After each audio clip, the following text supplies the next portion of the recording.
Hi everyone, and welcome back to another DigiEduHack coaching call. Today we are going to cover how you can plan and facilitate your online event.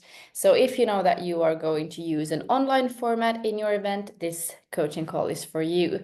We have separate calls for the on-site and the blended, meaning online and on-site in one events as well.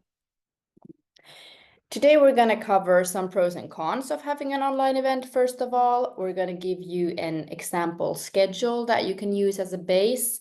We're going to go through the different workspaces that you need to run your online event, how you can smoothly do the pitching session, what the deliverables are, and what kind of resources you should think about when you are planning your online event. And then finally, how you can schedule in some social breaks in your online format.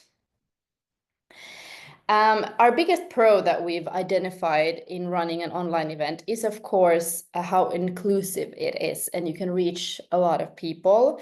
In an online hackathon, participants can join from anywhere, so you don't need to live in the same country or city to be able to travel to the venue of the hackathon, but you can take part from any country regardless of your location. It's also more accessible for people with other hinders and obstacles to actually physically travel to the venue. It's also a very flexible and convenient way of running a hackathon. The participants can join from the comfort of their own homes or anywhere where they have internet access. They can kind of schedule their lives a bit more freely around the hackathon, let's say. Usually we've noticed that teams still take part together from, let's say, someone's home or another shared location. So usually they don't take part completely alone, which is also nice.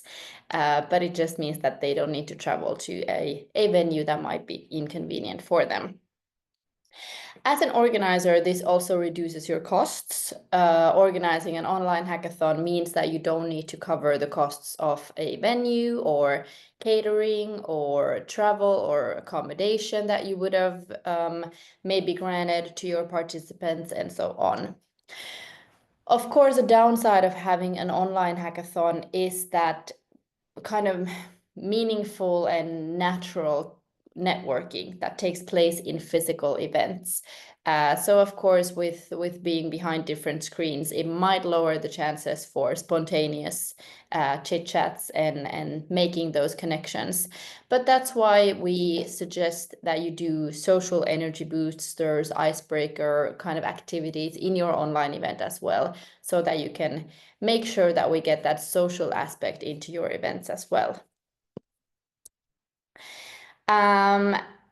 We will give you a pretty detailed schedule, agenda, kind of example, let's say. You don't need to use this word by word or however much you want to use it, you will use it.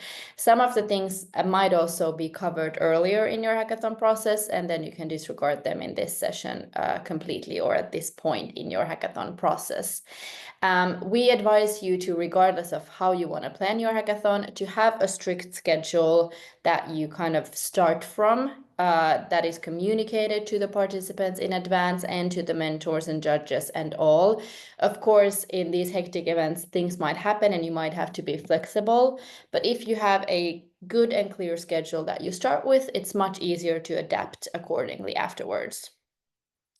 As you know, you are free to schedule your events in 24 hours straight, 12 hours on 2 days, 8 on 3 days, whatever the case may be, as long as you get your 24 hours into those week and a half that we have for DigiEduHack hackathons this year. I will go step by step through the schedule that you can see here. What you should do first is start with an opening session.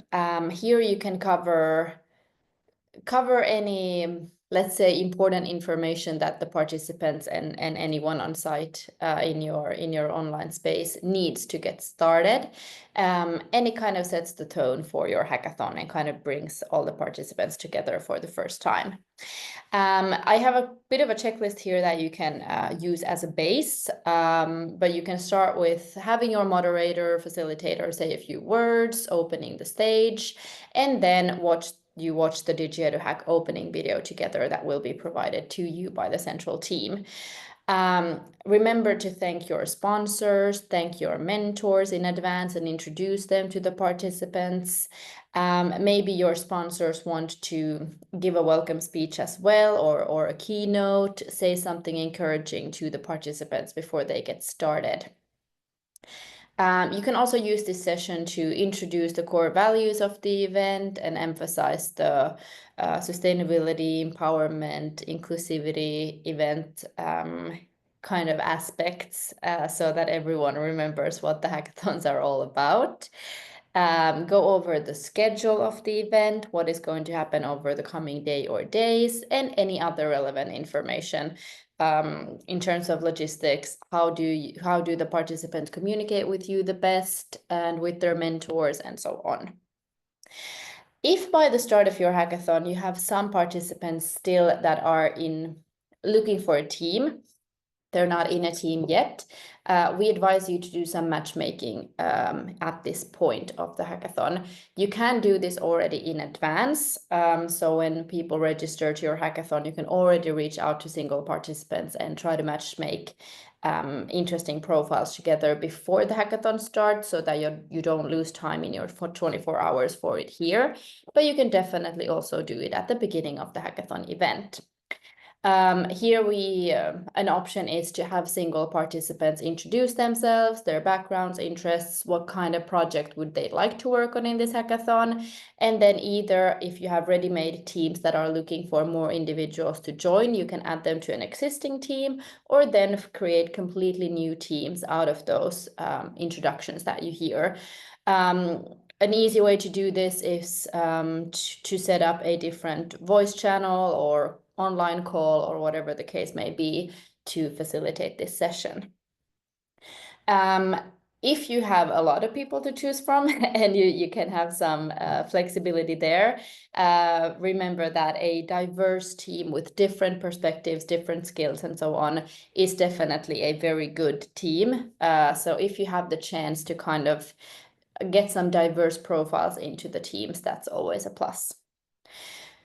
Same goes for the ideation part. If you still have teams that have not yet come up with a project idea for the hackathon, you can offer them a ideation workshop at this point as well. We will provide support materials for a kind of self-guided ideation workshop with a solution canvas that the teams can fill in and brainstorm. You can involve your mentors in supporting the teams in their brainstorming activities and so on. Yeah, definitely something to do early on. Another thing that again might not be relevant for your hackathon if these things are already covered. Most of your participants are in a team, let's say, they have ideas, and you already did that Meet the Mentors pre-hackathon session where the teams introduced their ideas and they got some feedback from the mentors. If you did this already, you can skip this part. If your teams and mentors have never heard about each other, the mentors have no clue what the teams are working on, then it might be a good idea to have each team present their idea very quickly, let's say 1, 2, 3 minutes max, and then allow for a quick 3 to 5 minute feedback or Q&A session with the mentors after. This way the mentors get a bit familiar with the team's projects, the teams get some feedback immediately on in the hackathon so that they can get to work right away. And the mentors have a better sense of where their expertise could kind of come in useful.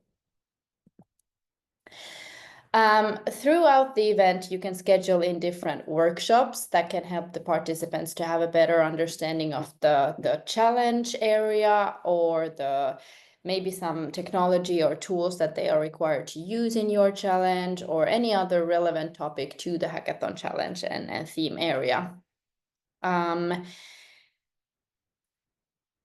Yes, this is definitely useful, but I want to say that we don't advise you to put in too many workshops because again, 24 hours is only 24 hours.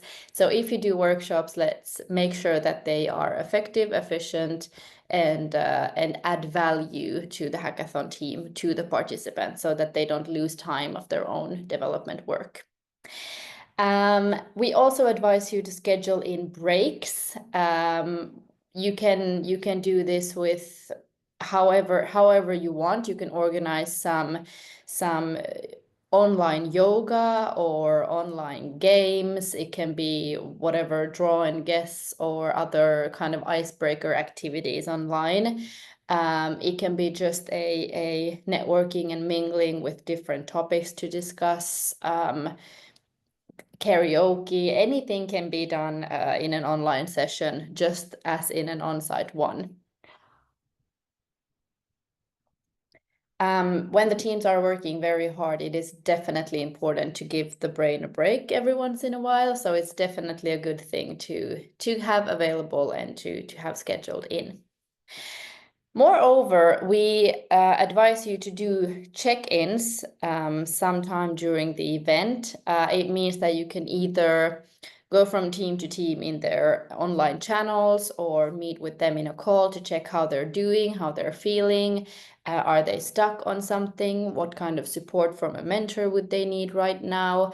Just so that you can kind of get a sense of the team's process. You know that they are making process the way that they hope to, and you know that they are being given the support that they need.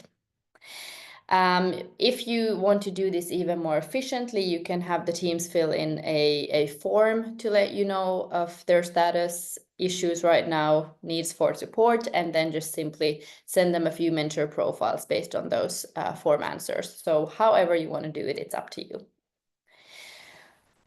The mentors are definitely a very important part of each hackathon. They are there to support, advise, inspire the participants. And we've noticed that with the mentors' help, the teams get much, much, much further than they would on their own. Goes without saying, I'm sure. The mentors shouldn't give the solutions away right away or do the work for the teams, but they are there to offer opinions, resources based on their experience. They know what kind of things have already been done, what didn't work out, what did, what kind of tools should be used or could be used, and so on. Here you can decide how you want to facilitate this. Do the teams book the mentors? Do the teams have an assigned mentor throughout the hackathon?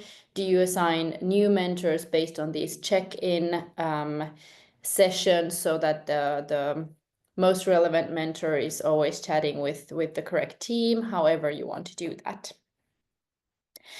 On the second day, we advise you to have a short welcome back session, again, to kind of gather everyone together, cover the schedule of the day, remind the teams of the final goal, the deadline to submit their solution, and so on. You can have this like an interactive session as well and have all of the teams kind of share something about their first day of the hackathon. How do they feel going into day 2? However you want to do it. When it's time to collect the solutions, the teams should all you have more info on how the teams should do this over the website in the web guide. But what you need to make sure to communicate to the teams is also that they need to submit only one per team, one solution per team. They don't all need to do it. Remind your teams ahead of the deadline when it is, how they submit, how this is done. You can encourage the teams to use the solution canvas and then and submit any additional material as well, and so on. Even though the official, let's say, submission of the solutions goes through the website, it is a good idea, and I'm sure all of you will do it, to have a pitching and or Q&A session as well in the hackathon agenda. This means that each team is given up to you, let's say 3 or 5 minutes to present and defend their idea and their final project, maybe show any demos that they've made or whatever the case may be. Here you can have your jury ask questions after seeing each pitch to get some more understanding of the solution, and that they can use that when they fill in the evaluation grid and decide on the winners. And or if you don't want to have a Q&A, you just watch the pitches and the jury fills in the evaluation grid based on that.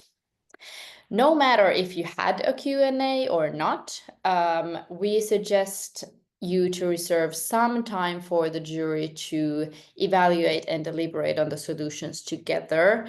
At this point, the teams can go and have a break or some other, yeah, they can rest at home or wherever they are. Here we advise that you go into, again, a separate call with the judges since you're all online, and discuss the teams based on their scorecards, just so that they can come up with the final consensus of the teams. Maybe they would change their ranking based on a discussion with the other judges or whatever the case may be. You don't need to rank all of the teams. If you are looking to identify a top 3, then it's completely fine that you just talk about the top teams and then finally come up with a top 3 team list. Remember that even if you award 3 teams in your local event, you need to identify your number 1, your grand winner, that will then proceed to the DigiEduHack Global Award competition. And then finally, in the hackathon event stage, you would have the award and closing session. Keep this pretty short. Remember to thank all of your mentors, judges, sponsors, of course, the participants for taking part, but then pretty quickly go into that award ceremony, let's say. Here, if the judges are willing, it's always nice to have the judges announce the winners, give a bit of a motivation as to why a certain team was awarded, and then introducing or revealing which team that was, because it's a bit more prestigious than having the moderator announce them. If possible, you can collect some feedback from the judges to pass on to the teams that didn't win. That's highly appreciated. But again, with a tight schedule, you see what you can do. Then you close the event and we go into our post-event activities. It's very good to collect feedback, send out a form to your participants, mentors, judges, so that you can collect feedback on what went well, what could be improved for next time, and so on. Before you let your grand winner go, make sure that they know the next steps for them. They have a few days to kind of update their materials, but then they would need to submit their solutions again on the website for the DigiEduHack Global Award competition. You're in charge of letting your team know which category they compete in out of those 9 categories that we have.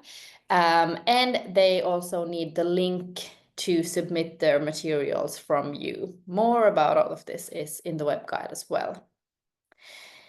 And if you want to, or if it's part of your hackathon winner materials, you can schedule a meeting to support the winner in submitting their solution, maybe have a mentoring session on how they could improve the materials, and so on.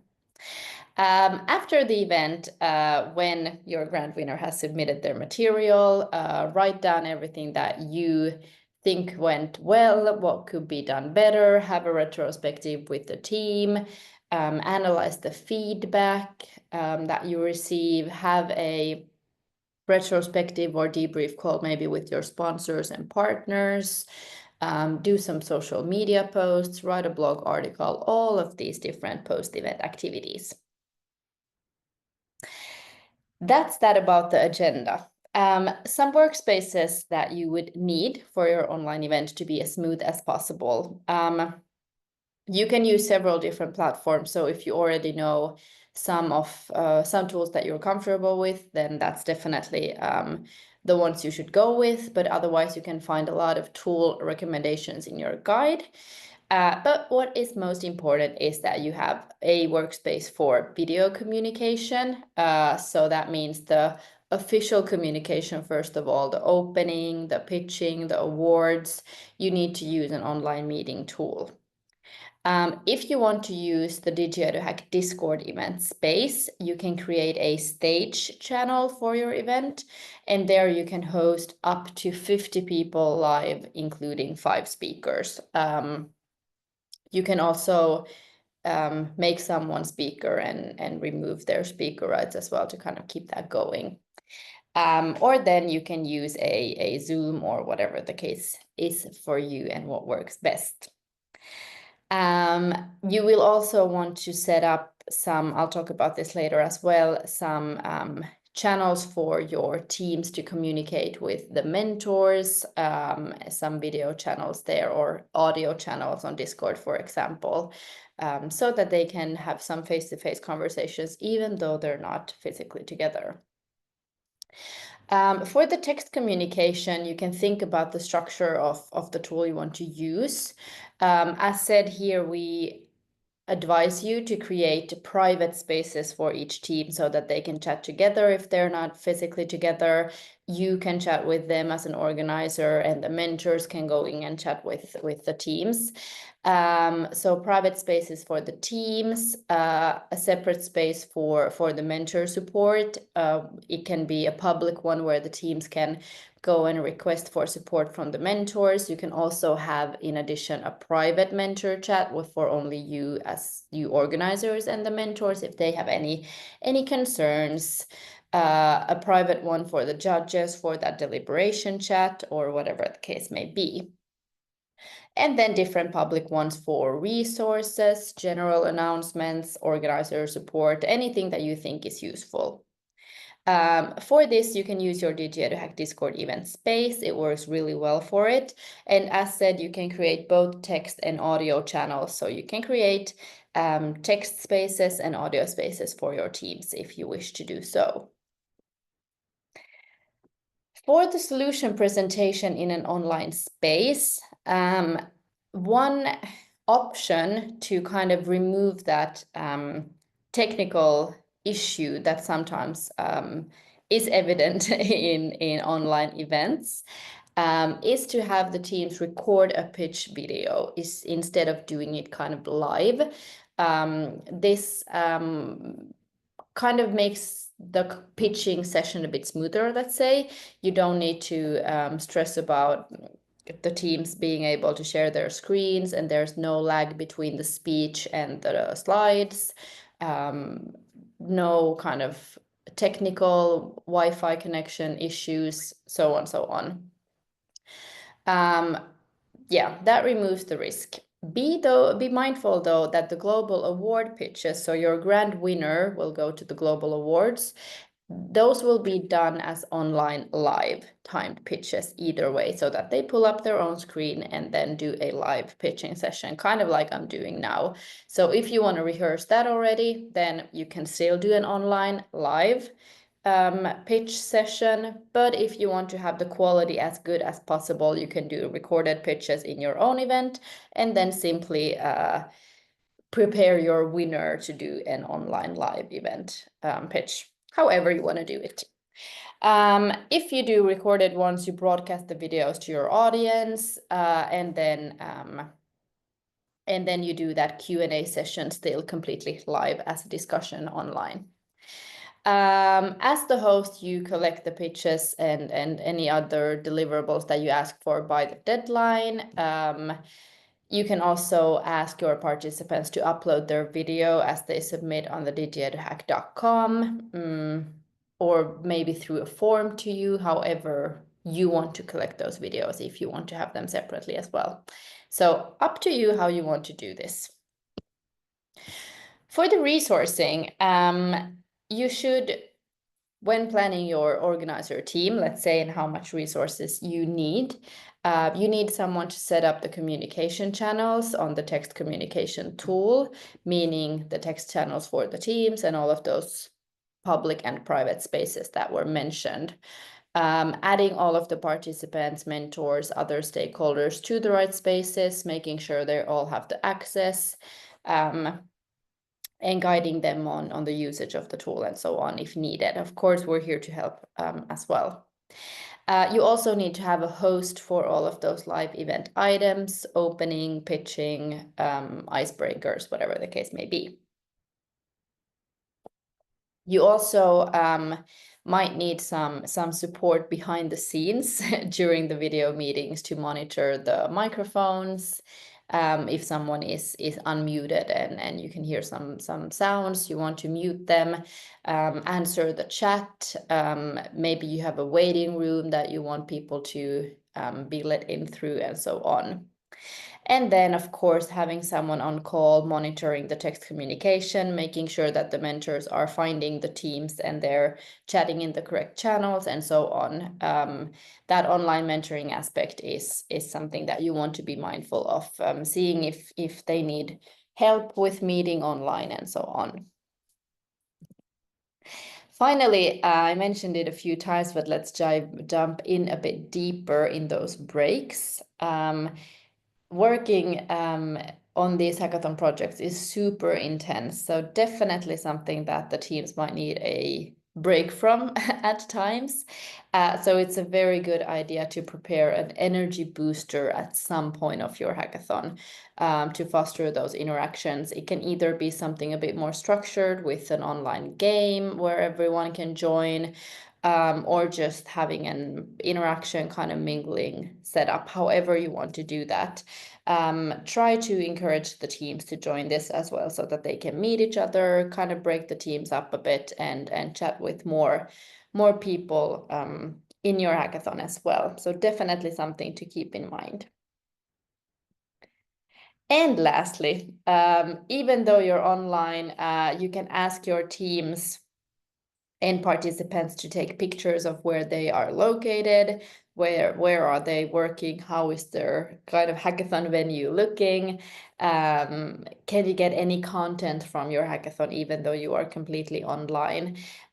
You can use it and share it in the Share Your Experience channel, or then of course post on your own channels, and remember to use our hashtag so that we can follow it as well and feel like we are part of your hackathon as well. More about this in the marketing kit, but just remember that this is something that you can do. With that said, I hope this gave you a bit of a better insight of what to consider when planning your online event. We're really excited to see what you guys come up with and how they will be structured. Again, if there's anything that you want to discuss or get feedback on or anything else, you can always reach out either on Discord or through email here, as you can see on the screen, and we're happy to support you further. Thank you so much, everyone, and we'll see you again in the next coaching call.